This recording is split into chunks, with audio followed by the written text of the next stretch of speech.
जय हिंद दोस्तों। आज हम लेकर के आए कक्षा 12 रसायन विज्ञान के 2024 में जो संपन्न होने वाली है परीक्षा, उसके कुछ महत्वपूर्ण रासायनिक क्रियाएं। तो रसायन विज्ञान में आप जानते हैं कि क्या होता है, जब और कैसे प्राप्त करेंगे, और उसकी महत्वपूर्ण रासायनिक क्रियाएं। तो महत्वपूर्ण रासायनिक क्रियाएं बहुत ही इंपॉर्टेंट है, जो आपके 2024 में पूछे जाने वाले, जो लगातार पूछे जाने वाले होते हैं, उनका आज वीडियो लेकर के आए। वो आपके लिए बहुत ही खासकर होने वाला है। तो चलते हैं बिना देरी के हुए आपको। पहला है ब्रटाइज फिटिंग अभिक्रिया। ये बहुत ही इंपॉर्टेंट है, बहुत वेरी वेरी इंपॉर्टेंट है। ये कई बार पूछा गया है। तो देखिए क्या होता है कि जब एल्किल हैलाइड और एरोमेटिक हैलाइड्स, जब एल्किल हैलाइड्स और एरोमेटिक हैलाइड्स सोडियम के साथ में शुष्क ईथर की उपस्थिति में जब अभिक्रिया करते हैं, तो एरोमेटिक हैलाइड्स का निर्माण होता है, या एरोमेटिक हाइड्रोकार्बन का निर्माण, एरोमेटिक हाइड्रोकार्बन का निर्माण होता है। इस अभिक्रिया को क्या कहते हैं? ब्रटाइज फिटिंग अभिक्रिया कहते हैं। ठीक है, जैसे देखिए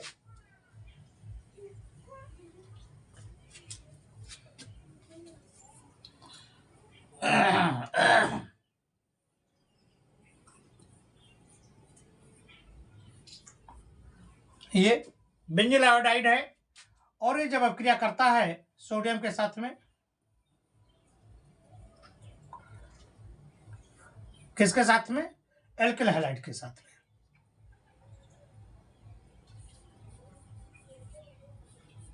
ये देखिए आपका मेथिल आयोडाइड है, और ये आपका बेंजिल आयोडाइड है। सोडियम के साथ में किससे अभिक्रिया करता है? शुष्क ईथर में। शुष्क ईथर में। तो जब शुष्क ईथर में इसकी उपस्थिति में जब क्रिया करता है, तो देखिए क्या होता है, यहां से ये चीज निकल जाती है। ठीक है, तो क्या बचा? C6H5 CH3 क्या बना? टॉलुइन। इसे कहते हैं टॉलुइन। प्लस क्या बना आपका? Sodium iodide. ठीक है, तो इस अभिक्रिया को क्या कहते हैं? ब्रटाइज फिटिंग अभिक्रिया। क्या होता है कि जब एरोमेटिक हैलाइड, यानी इसको कहते हैं एरिल हैलाइड्स, जो एरोमेटिक के साथ में हैलाइड जुड़ता है उसको क्या कहते हैं? Aryl halide. तो एरिल हैलाइड और एरोमेट और एलिफेटिक हैलाइड सोडियम के साथ में शुष्क ईथर की उपस्थिति में जब अभिक्रिया करते हैं, तो क्या बनता है? ये एरोमेटिक हाइड्रोकार्बन का निर्माण होता है, और इसी अभिक्रिया को कहते हैं ब्रटाइज फिटिंग अभिक्रिया कहते हैं। ठीक है, अगला देखें।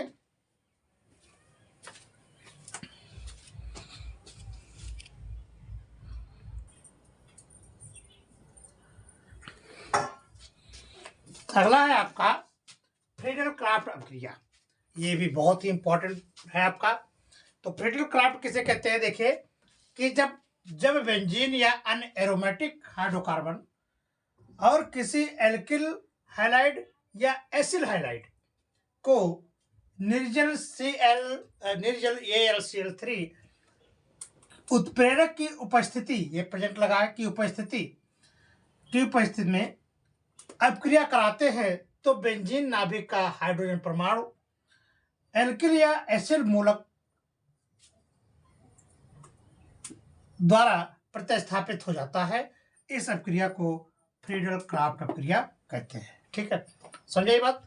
बताएगा कि जब बेंजीन या अन्य एरोमेटिक हाइड्रोकार्बन किसी एल्किल हैलाइड या एसिल हैलाइड से निर्जल AlCl3 से अभिक्रिया कराते हैं, तो क्या होता है? बेंजीन का नाभिक हाइड्रोकार्बन परमाणु एल्किल या एसिल मूलक के द्वारा क्या कर देता है?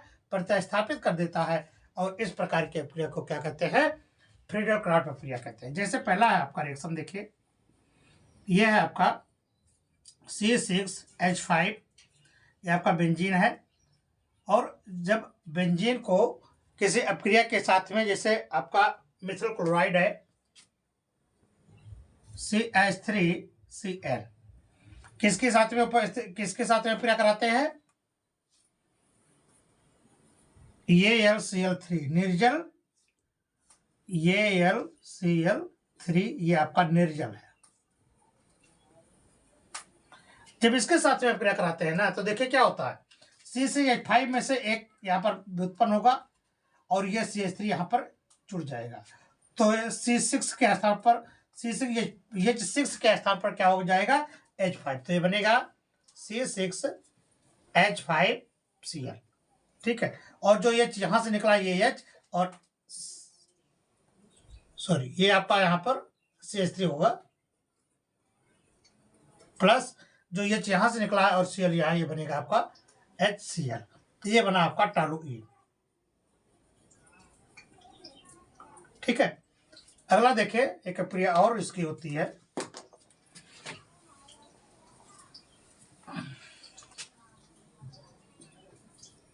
जब C6H6 प्लस CH3CO CH3 इसके साथ में क्रिया कराते हैं, किसकी उपस्थिति में, ये Cl3 निर्जल। ठीक है,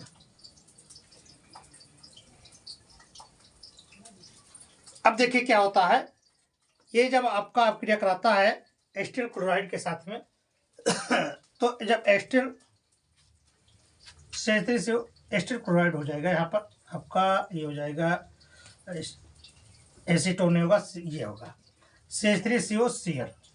CH3COCl से जब क्रिया करा देंगे तो क्या होगा, देखिए ये वही हाइड्रोजन यहाँ से निकल करके यहाँ चला जाएगा तो बनेगा आपका एसीटोफिनान बनेगा। देखिए क्या है, C6H5 और COCH3। ठीक है, COCH3 प्लस क्या होगा, HCl निकल जाएगा। ठीक है, ये तो इसका क्या नाम होगा, ये नाम है आपका एसीटोफिनॉन। एसीटोफिनॉन ये आपका नाम तो पता ही है, हाइड्रोक्लोरिक एसिड है। अगला आप क्रिया देखिए, बहुत इंपॉर्टेंट है अगला,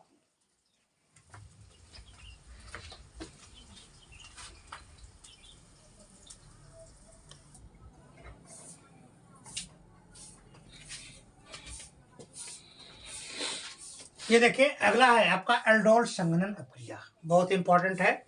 तो एल्डोल संघनन क्या होता है कि जब कार्बोनिल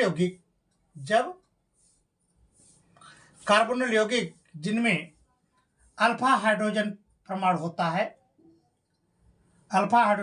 है NaOH या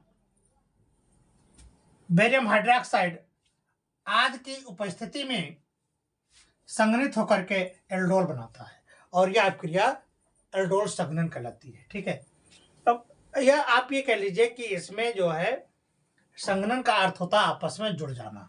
ठीक है, तो देखिए जैसे CH3CHO है, ये क्रिया करेगा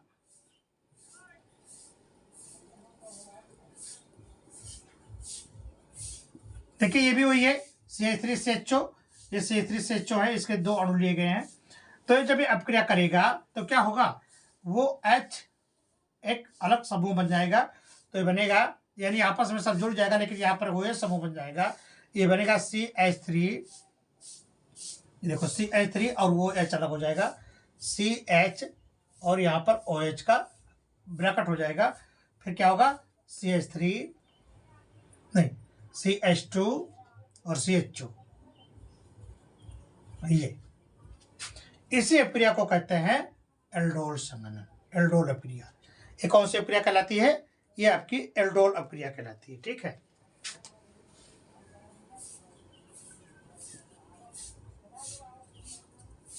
एल्डोल अपक्रिया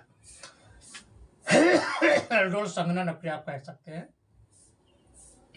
अब ये क्या बना आपका, देखिए इसका सूत्र क्या होता है, 1 2 3 4 आपके 4 कार्बन है और यहाँ पर आपका OH समूह लगा है, तो इसका नाम है 1 2 3 हाइड्रॉक्सी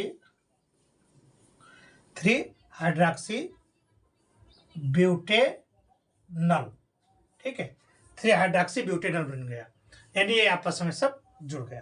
देखिए इसमें जैसे दो एल्डिहाइड परमाणु आपस में जुड़ते हैं, एल्डिहाइड एल्डिहाइड जुड़ जाएगा, और 3 कार्बन वाले प्रोपेनॉल्डिहाइड भी जुड़ जाएगा, एसीटोन के भी ऐसे एल्डिहाइड से जुड़ जाएगा। तो जो एल्डोल संघनन होती है ना, ये आपस में संयोजन का कार्य करती है। इसमें एल्डिहाइड, चाहे प्रोपेन हो चाहे एल्डिहाइड हो, ये आपस में जुड़ करके एक नए यौगिक का निर्माण कर देते हैं, और इसी प्रक्रिया को एल्डोल संघनन कहते हैं। अगला देखेंगे आप।